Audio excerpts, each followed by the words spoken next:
Hi, this is Dr. B.M. Vinod Kumar, Assistant Professor of Economics, JVR Government College, Sattupalli, Khammam District, Telangana. Today, I am going to discuss about the important concept of Indian economy, that is a banking system in India, structure of banking system in India.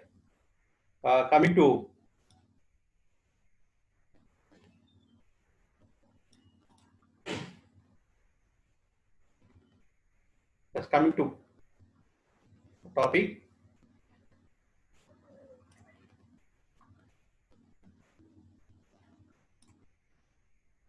Yes, already we know that in the earlier videos I have discussed about the banking system in India.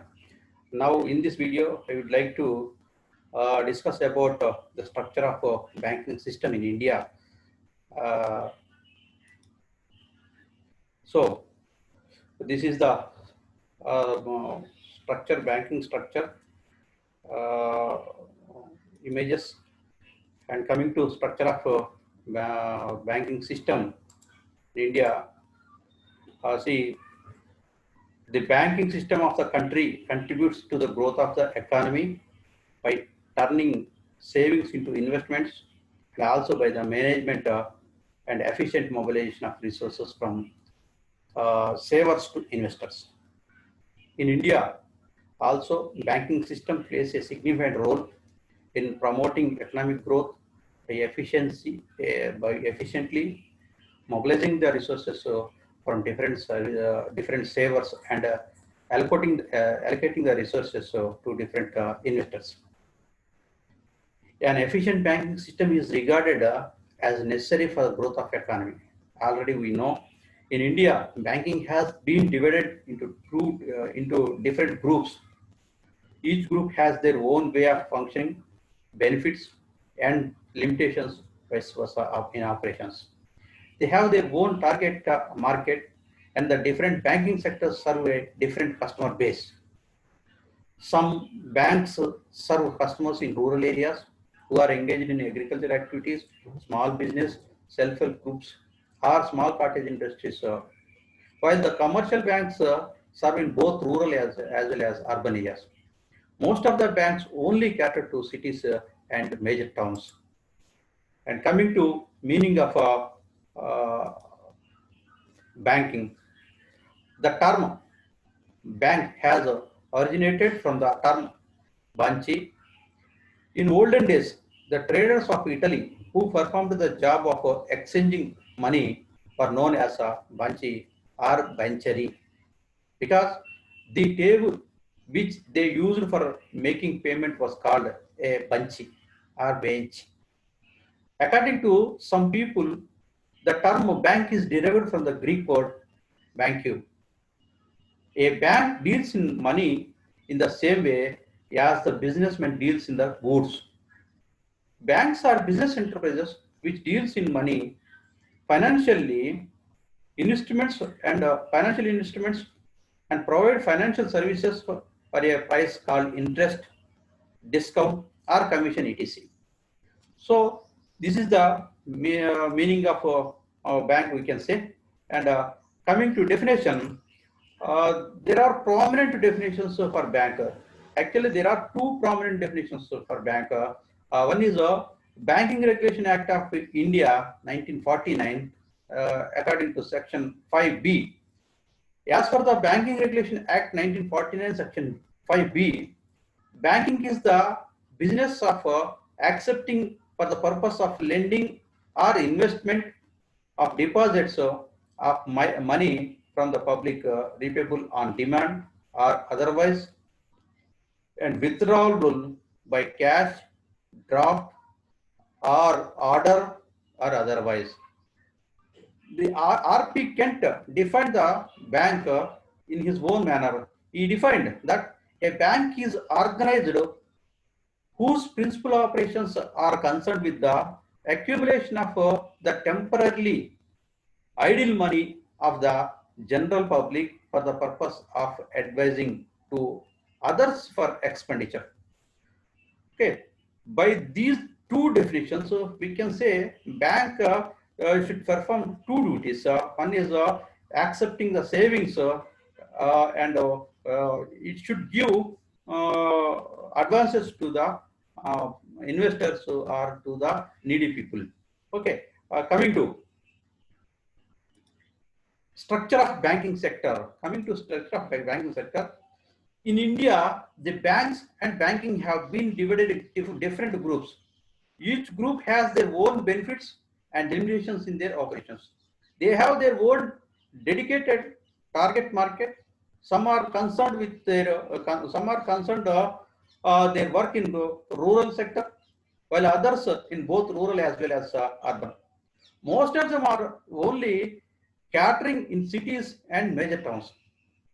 The Indian banking industry has its foundation in 18th century and has had a varied evolutionary experience since then.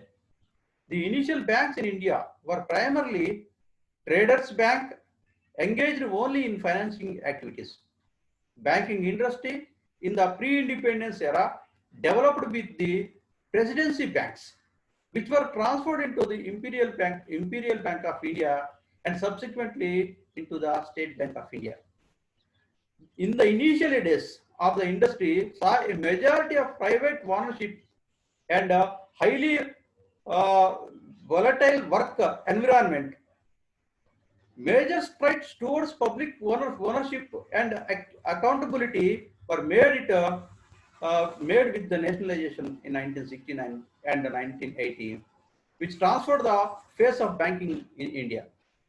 The industry in recent times has recognized the importance of private and foreign players in competitive scenario and has moved towards greater liberalization.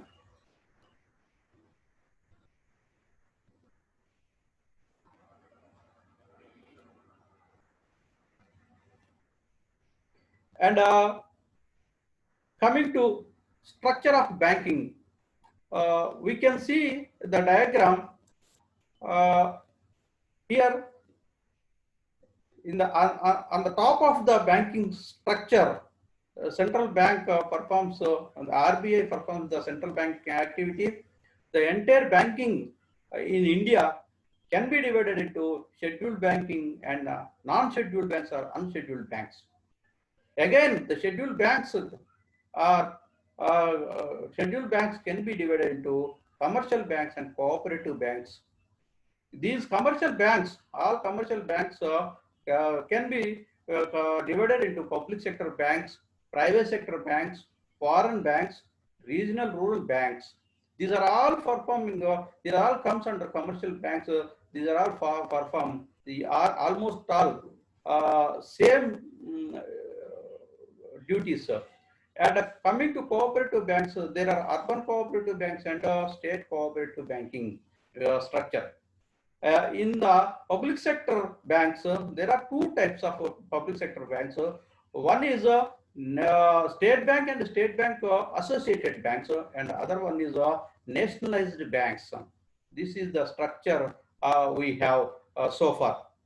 And coming to Reserve Bank of India, as it is Apex Bank of India. Reserve Bank of India is the central bank of our country.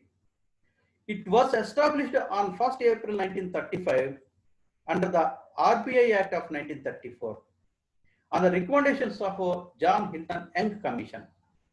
RBI established with the paid up capital of 5 crores, and then RBI was nationalized on 1st January 1949.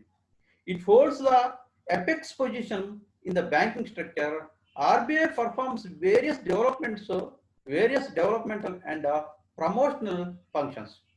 As of now, in the year 2020, after April 2020, 12 public sector banks in India, out of which 11 are nationalized banks and one is a State Bank of India. Public sector banks hold near about 75% of the total banks deposit in India. The remaining 25% of the deposits in India covered by private banks and foreign banks. Coming to scheduled banks, as already mentioned in the earlier slides, the total banking structure can be divided into scheduled banking and non-scheduled banking sector. Banking sector in India can be broadly divided into two major groups. These are one scheduled banks and second one is non-scheduled banks. Scheduled banks, by definition, any bank which is listed in the second schedule of the Reserve Bank of India Act 1934 is considered as scheduled bank. In turn, includes only those banks in this schedule which satisfy the criteria or norms laid down by Reserve Bank of India by section 42(6) of the 1934 Act. For these scheduled banks, only these scheduled banks are having some facilities at RBI. Every scheduled bank enjoys two types of principal facilities. One is it becomes eligible for debits loans at the bank rate from the RBI, and it automatically acquires the membership of clearing house. These two facilities can be enjoyed only scheduled banks, whereas coming to non-scheduled banks, the non-scheduled banks are not eligible to avail these facilities. And second one, coming to non-scheduled banks by definition are those which are not listed in the second schedule of the RBI Act 1934. Banks with a reserve capital of less than 5 lakhs rupees qualify as non-scheduled banks. Banks not under this schedule are called banks which are not covered under this schedule or which are not registered under this schedule 2 are called as non-scheduled banks. So, coming to differences between scheduled bank and non-scheduled banks. We can take some parameters to compare or to deviate the differences between scheduled bank and non-scheduled banks. Coming to the parameters are like this: second schedule, paid up capital, cash reserve ratio, borrowings, rate, returns, members of clearing house, like this. When we if we take the parameter 1, second schedule, the scheduled banks listed in the second schedule, the non-scheduled banks not listed in the second schedule. Paid up capital, whereas come to paid up capital, it must have paid up capital yet reserves of an aggregate value of at least 5 lakhs. Paid up capital here coming to non-scheduled banks, so paid up capital and reserves of an aggregate value may be less than 5 lakhs. Maybe less than 5 lakhs. It is not compulsory. And cash reserves ratio. Scheduled banks should maintain the cash reserve ratio at RBI. Non-scheduled banks no need to maintain cash reserve ratios at RBI. So, coming to borrowing, so scheduled banks are allowed to borrow money from RBI for regular banking purposes. Scheduled banks are allowed to borrow money from RBI for regular banking purposes. These banks, coming to non-scheduled banks, these banks are not allowed to borrow money from RBI for regular banking purposes. Returns every year, banking activity returns should be periodically submitted to RBI. The scheduled bank should be submitted to RBI.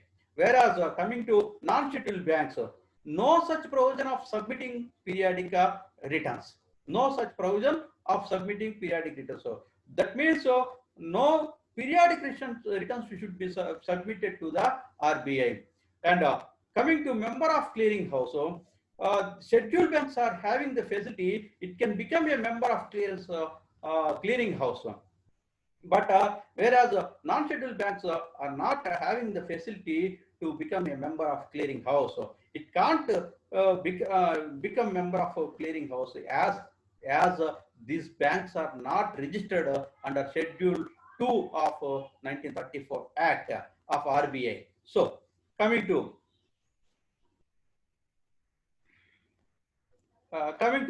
scheduled banks. All scheduled banks comprises two types of. One is a commercial bank, scheduled commercial banks, and second one is a scheduled cooperative banks. Coming to scheduled commercial banks, the scheduled commercial banks are those banks which are included in the second schedule of RBI Act 1934 and which carry out the normal business of banking, such as accepting deposits, giving out loans, and other banking services. For this, they have to satisfy three conditions. They have to satisfy three conditions. One is it must have paid up capital and reserves of aggregate value of at least 5 lakhs rupees, 5 lakh rupees. It is carrying on the business of banking in India. It should be carried the business of banking in India. It must be a corporation or a cooperative society and not a partnership or sole proprietorship of firm. And coming to categorization of scheduled banks. See, again, the scheduled commercial banks in India can be categorized into 4 different groups according to their ownership or according to their nature of operation. These bank groups are broadly we can say one is a public sector bank like SBI and its associates banks and nationalized banks. Private sector banks, regional rural banks, foreign banks. Again, the scheduled cooperative banks also can be categorized into 2 groups, scheduled state cooperative banks and scheduled urban cooperative banks. See, a public sector bank.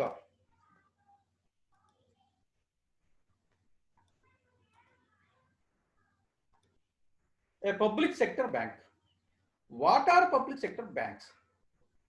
Public sector bank is the bank that is owned by the government or is the major shareholder of more than 51% in the bank.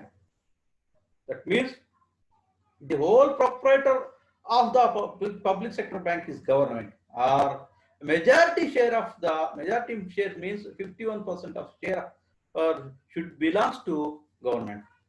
Earlier there were 27 public sector banks in India, that includes SBI and its 5 other associate banks and 19 nationalized banks. Apart from that, another 2 banks are IDBI and Bharatiya Mahila Bank, which comes under this category. Meaning of merging of these banks. The RBI merged the public sector banks with the view of the merger will help in increasing the productivity, efficiency, and boosting the 6-year low economy. And second one is the merging reduced the number of bad loans and NPS. In the past 10 public sector banks, were merged into 4 banks. As of now, the country has having only 12 public sector banks. That means the number of public sector banks come down from 27 public sector banks to 12 public sector banks because of merging of banks. And SBI and associate banks, earlier there were SBI bank and it is having associate banks. State Bank of India is the biggest and oldest banking and a financial company in India by assets. It has 5 associated banks up to March 2017, that are State Bank of Patiala, State Bank of Bikaner and Jaipur, State Bank of Hyderabad, State Bank of Travancore, State Bank of Mysore. On 1st April 2017, these 5 associate banks were merged in SBI. On the same day, the Bharatiya Mahila Bank was also merged in SBI as a 6th bank. This merging made SBI as a single largest bank in India and occupied the place in the 50 largest banks in the world. 50 largest banks in the world.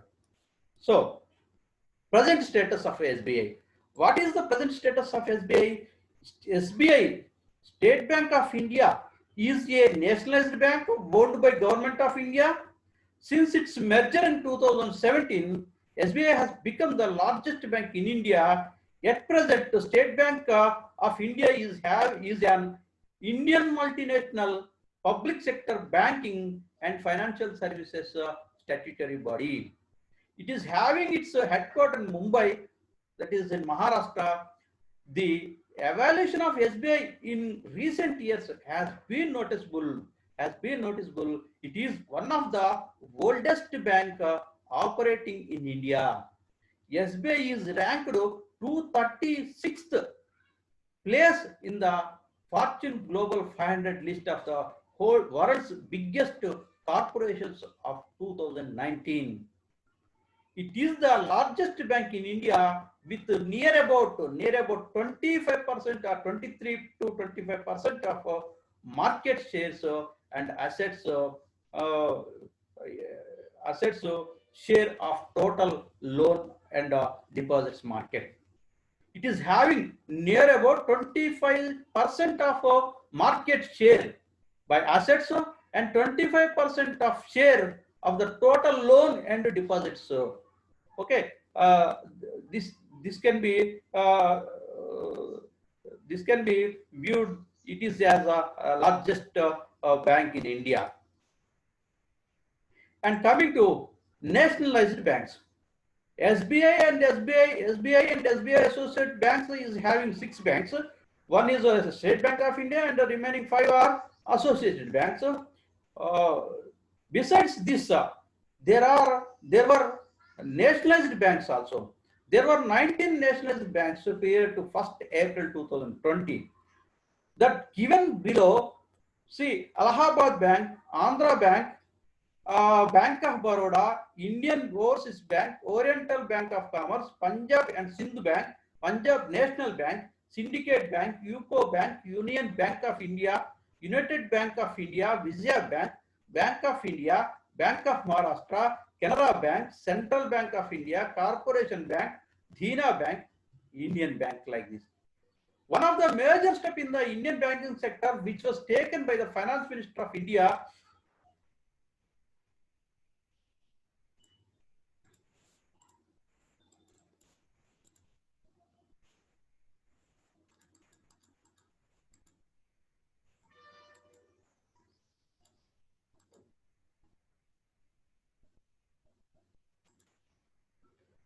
so one of the major steps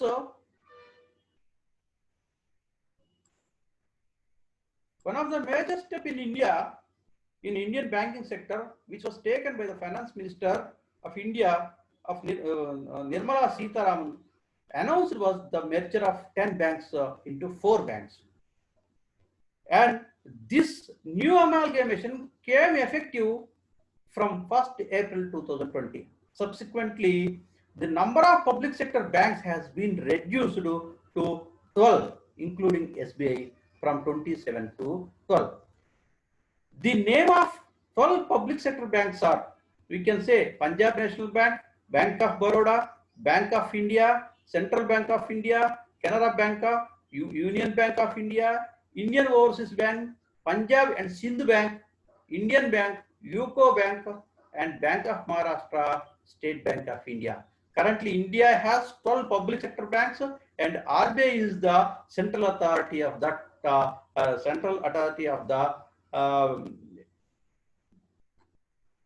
and manages all the nationalized banks. See,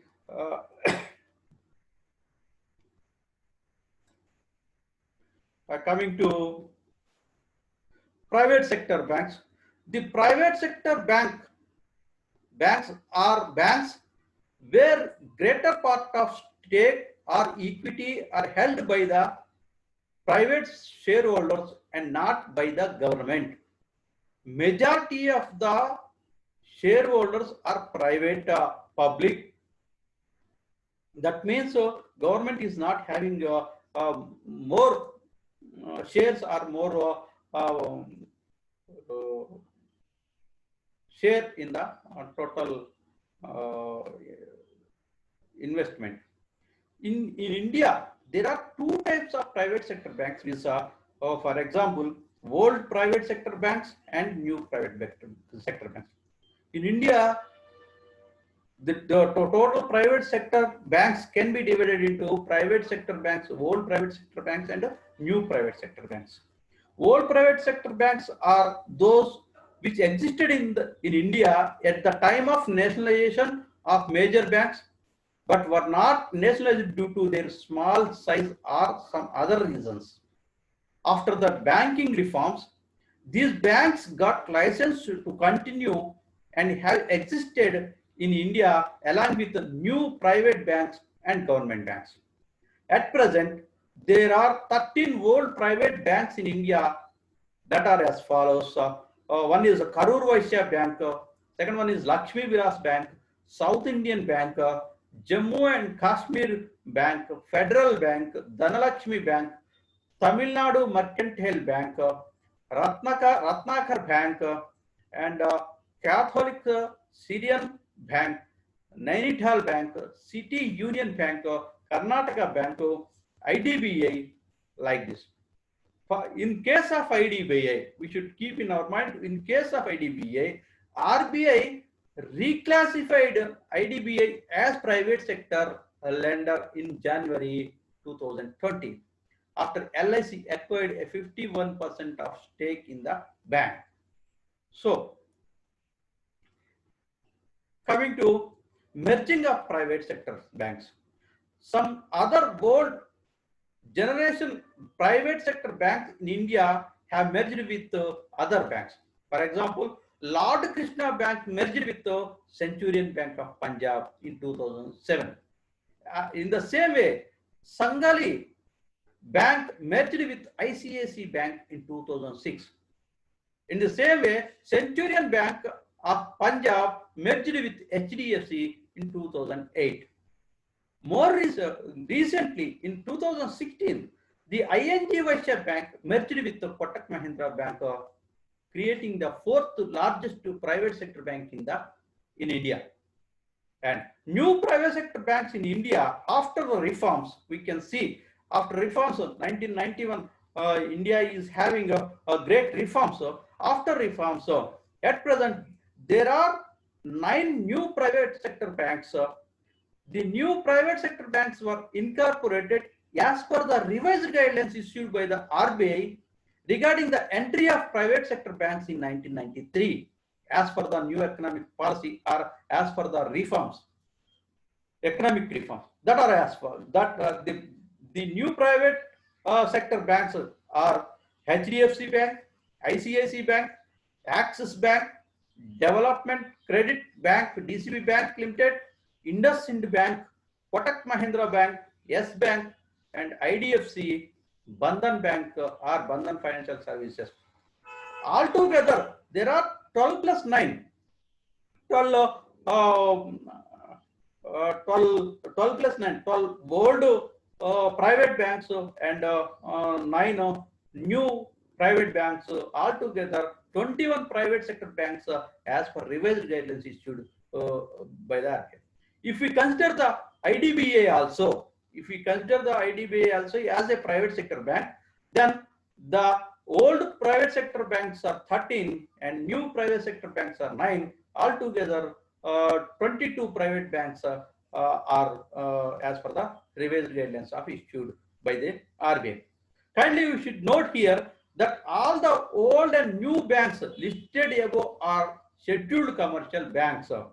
Scheduled commercial banks. These are all private banks, old private banks, new private banks are scheduled commercial banks. And coming to see, if we see the list of public sector banks in India as on April 20, this is the latest data as on April 20. There are 12 public sector banks. There are 12 public sector banks, as already I mentioned. That one is here I arranged in the chronological order. Punjab National Bank this one, the Punjab National Bank, Bank of India, and Canara Bank. Punjab National Bank was established in 1884. The headquarters is in New Delhi, and Bank of India established in 1906. Like this, all these 12 banks, public sector banks, I have given here established year and headquarters.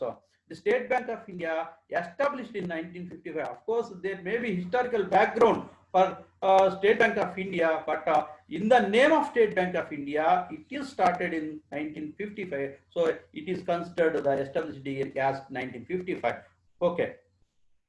Coming to a list of old private banks. List of old private banks. There are City Union Bank. These are also arranged as chronological order. City Bank established in 1904. Karur Vysya Bank 1906. CSB Bank 1920.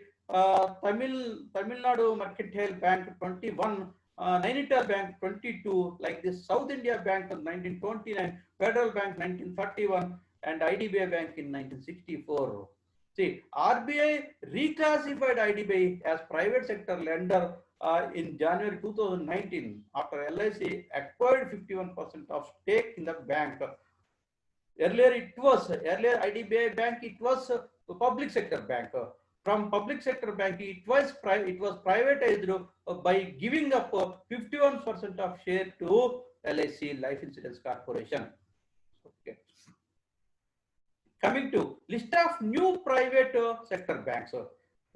See here, DCB Bank established in 1930, IndusInd Bank 1964, Axis Bank 1993, HDFC Bank 1994, ICICI Bank 1994, and Kotak Mahindra 2003, S Bank 2004, IDFC First Bank in 2015, and Bandhan Bank is 2015.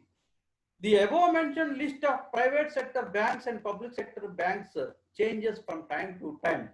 So, students, you need to get updated information through newspapers and other sources.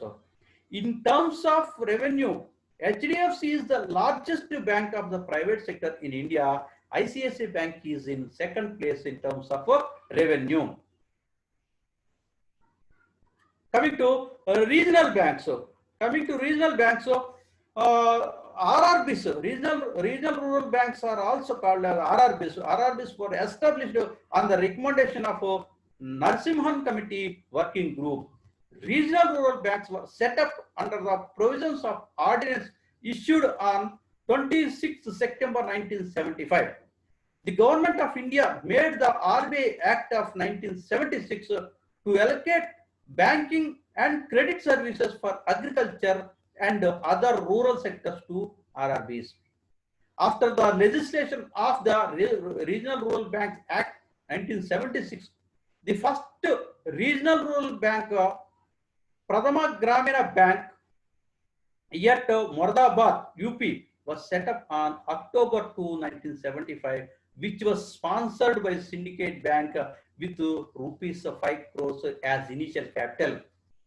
After this, 4 more RRBs, regional rural banks, were established on the same day. Among them, Gauru Gramina Bank at Malda, West Bengal, was the first Gramina Bank of Eastern India.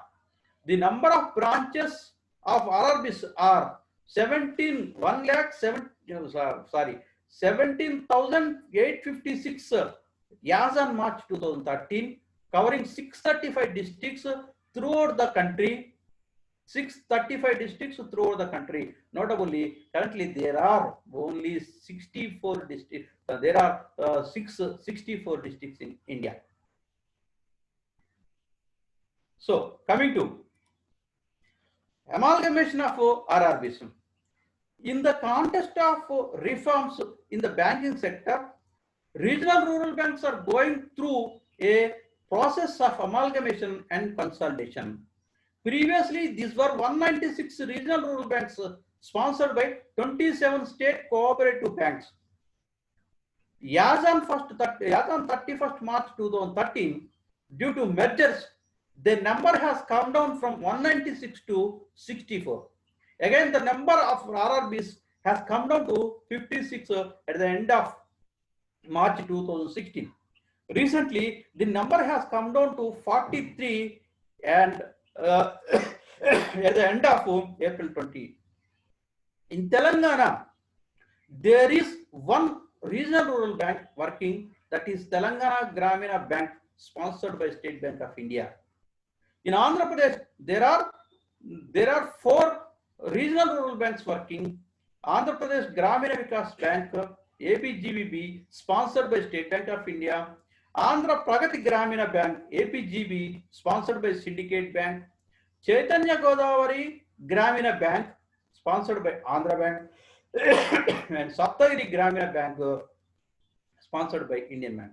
Regional rural banks are regulated by Reserve Bank of India and supervised by National Bank for Agricultural and Rural Development, Agriculture and Rural Development, NABARD. All the states have RRBs in India now, except Sikkim and Goa.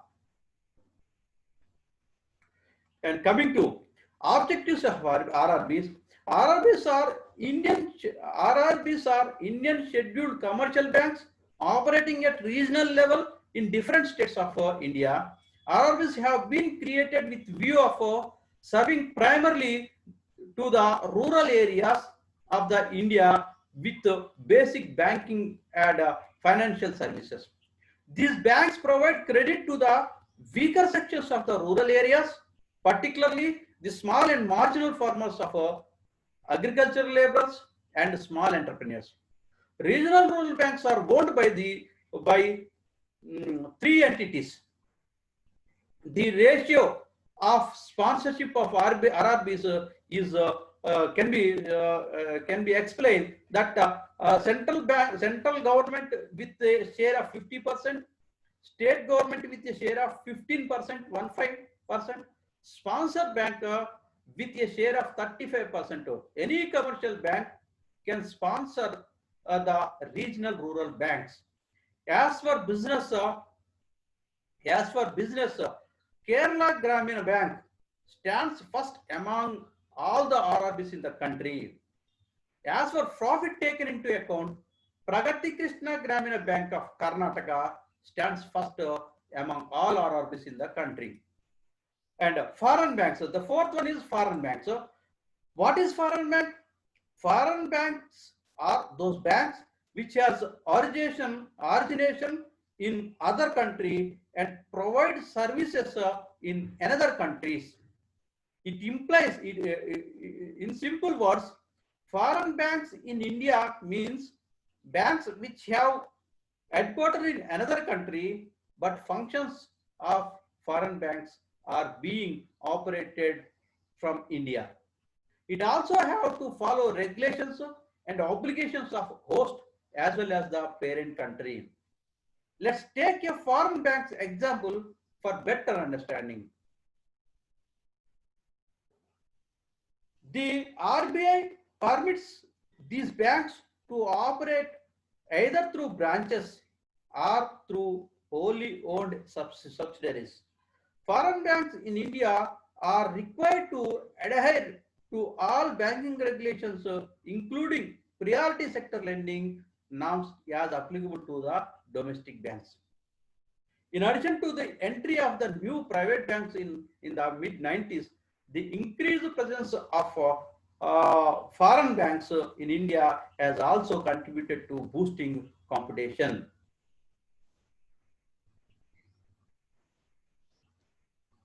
Coming to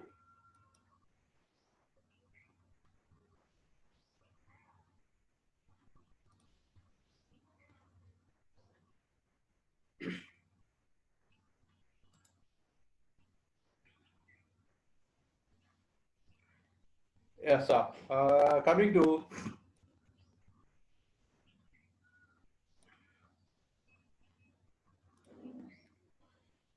foreign banks. As a matter of fact, India has 45 foreign banks with a total of 286 branches. India at present is having 45 foreign banks with total of 286 branches.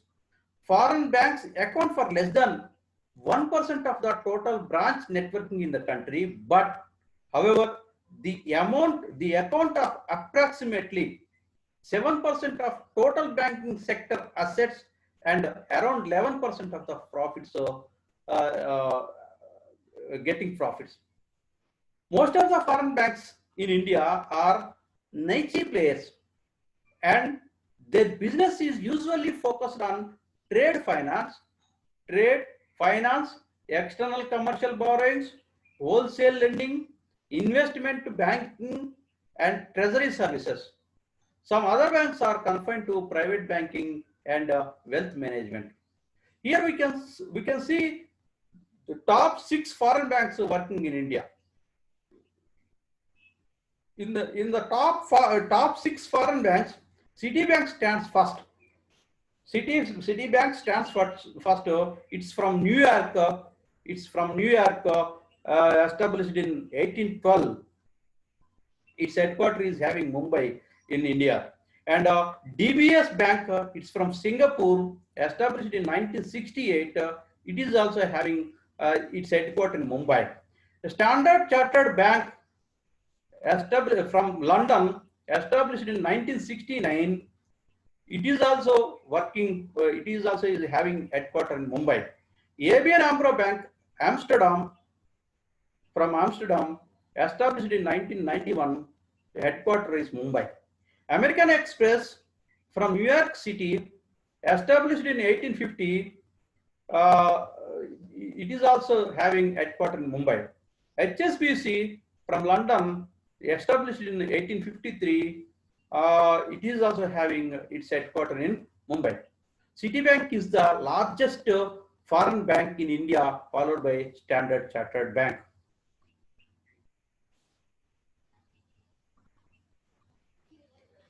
Coming to scheduled cooperative banks.